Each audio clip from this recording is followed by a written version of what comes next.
All right, let's get right into it. If you're studying the Companies Act 2017, you know how crucial the chapter on directors and officers is. So we're going to break it all down piece by piece. Think of this as your ultimate visual guide designed to give you a rock-solid understanding of corporate management in Pakistan and lock it in for your exams. So here's our game plan. We'll start with the very heart of the company, the board. Then we'll walk through a director's duties and the rules they live by. After that, we're tackling the really tricky stuff, like conflicts of interest. We'll look at the top leadership roles, touch on other key officers, and wrap it all up with the auditors, the people who keep everyone honest. Let's jump in. Okay, first things first. We have to start with the absolute foundation of any company, its board of directors. We're going to look at exactly who can be a director and how that board is actually put together. So what even is a director? Well, the law is really smart about this. It says it doesn't matter what title you use. You could call them a governor, a trustee, whatever.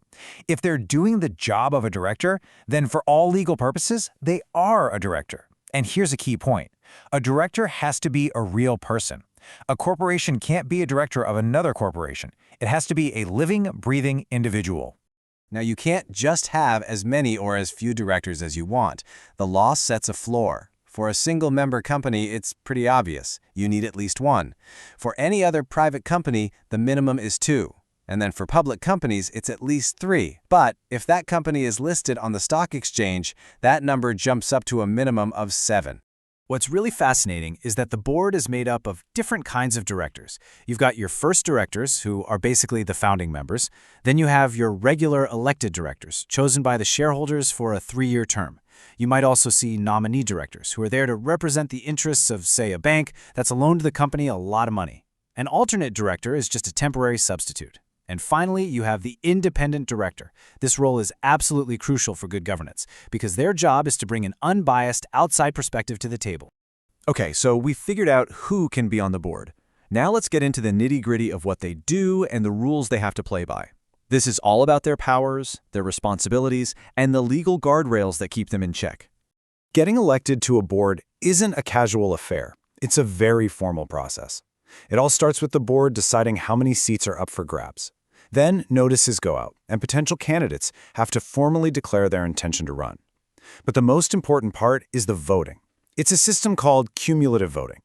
Basically, you take the number of shares you own and multiply it by the number of director spots open. That's your total voting power. You can give all your votes to one candidate or spread them out.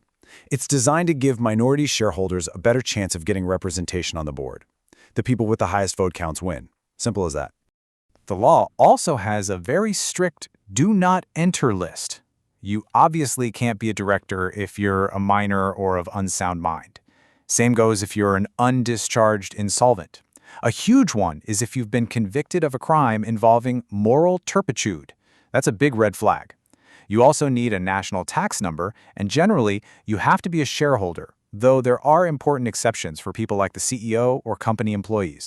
But it's not just about who's ineligible to start with. A director who's already on the board can be actively thrown out by the regulator.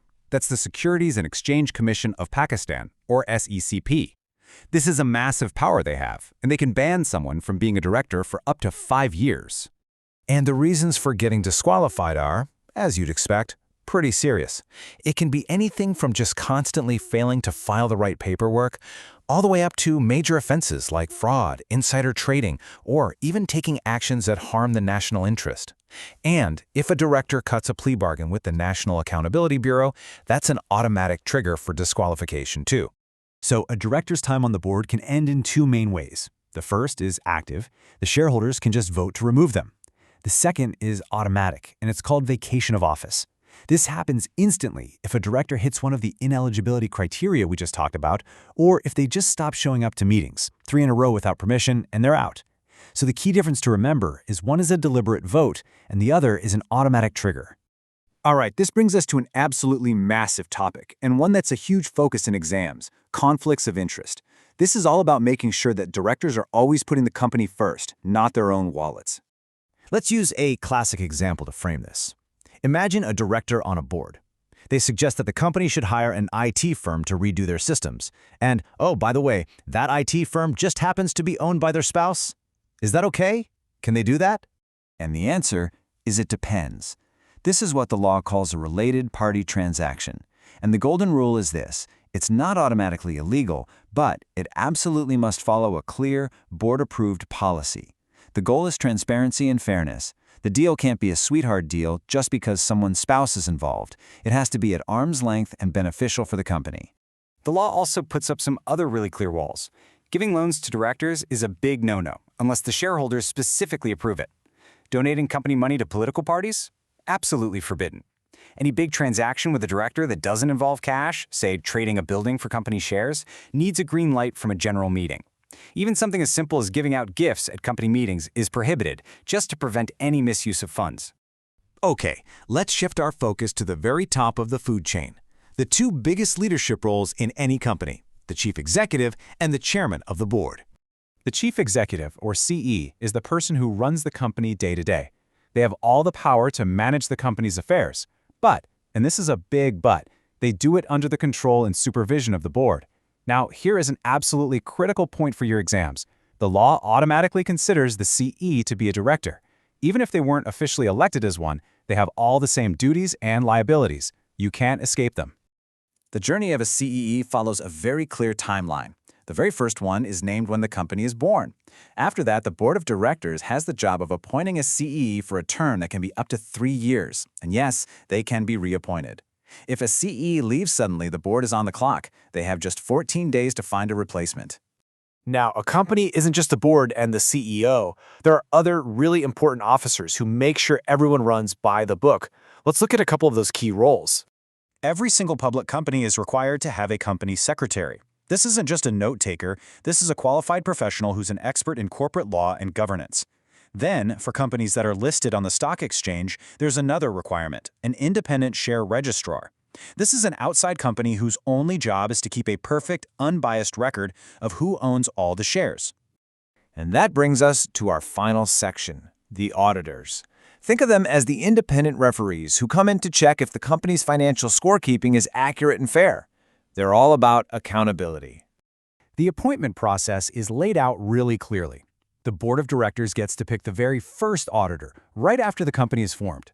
But after that, the power shifts. From then on, it's the members, the shareholders, who vote to appoint the auditor every year at the annual general meeting. If an auditor quits or is removed mid-year, the directors can appoint a temporary replacement. Now, just look at this list of who can't be an auditor. The law is completely obsessed with one thing here: independence. An auditor can't be anyone who's currently or was recently involved in running the company. They can't be a director's business partner, they can't be a director's spouse, they can't owe the company a bunch of money, and they definitely can't own shares in the company they're auditing. The rules are incredibly strict, all to make sure their opinion is 100% unbiased. So, after all that, what's the big takeaway? Why is it so important to know this corporate blueprint inside and out? Here's why. For the people in these roles, getting it wrong isn't just a simple mistake. Failing to comply with the Companies Act can lead to huge fines, jail time, and in some cases, directors can even be forced to pay the company's debts out of their own pocket. Knowing these rules isn't just good for an exam, it's absolutely essential for survival in the corporate world.